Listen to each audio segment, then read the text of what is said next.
Alright, here's my little plastic fantastic. I've taken that lower that I had the problems with where the pin had elongated out, and I'm making a little 300 blackout out of it. And in order to fix that problem, and hopefully to keep this problem from happening in my other plastic lowers, is I have a set of non-rotating anti-walk trigger hammer pins from Elfman Tactical. This little kit was about 25 bucks. And what happens is, you know, as you pull the trigger, these pins, as they rotate, it eggs out the receiver because you have a steel pin in a either plastic or aluminum body, and over time the pin wears out the body. Now with most ARs it doesn't matter, right? It probably never gonna happen, and if it does, hey, you know, 50 bucks, go fix it.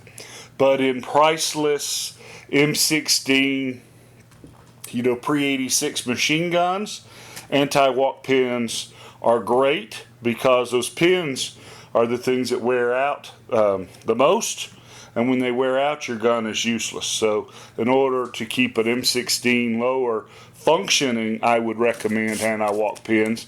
And in this particular case, because I have a plastic lower that I know is wearing out, I would recommend non-rotating trigger pins. And if you look inside,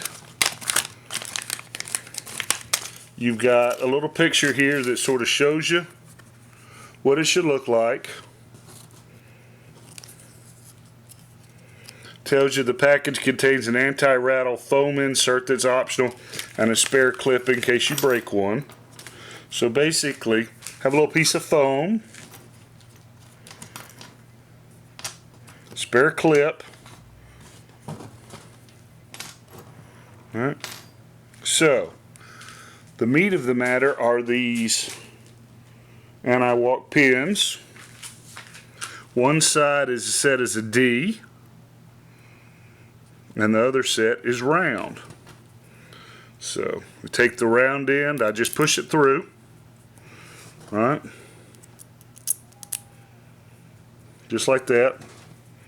Take a little foam insert so it don't rattle. Then I'll just push this through the lower. I'll come through on this side, and I'll basically just replace my pins. Alright, I knocked them through. Once again, with these freaking AR molds, they sell these anti-walk pins, right? But what they don't tell you, and I should have guessed, it's got this extra mold line in here for a little bit extra strength.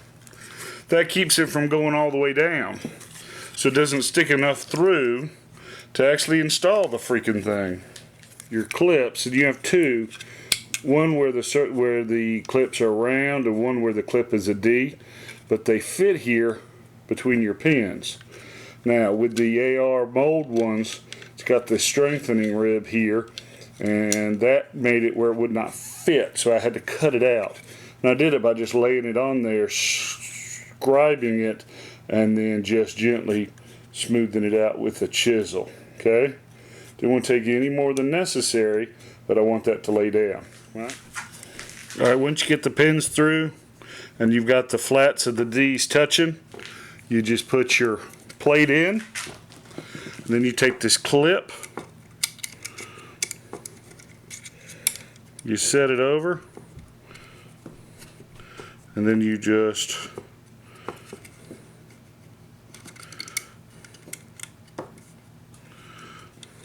push it on.